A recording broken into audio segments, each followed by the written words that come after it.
Litis Chica, Don Bell, may pa-summer at may pasabog na announcement.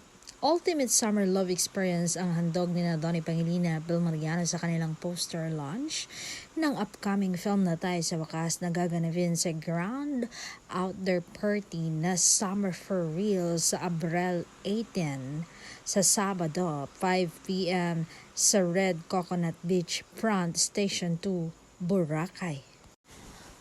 Bukod sa pa-poster reveal, tampok din dito ang special screening ng pelikula nilang An Inconvenient Love. Ginampanan ni Donnie at Belle sa pelikula Sina Manny at IF. 2 taong pumasok sa isang relationship of convenience na may expiration date upang iwasan ang komplikasyon ng seryosong commitment. Habang papalapit ang kanilang deadline, mapipilitan silang harapin ang tunay nilang nararamdaman at sumugal para sa pag-ibig.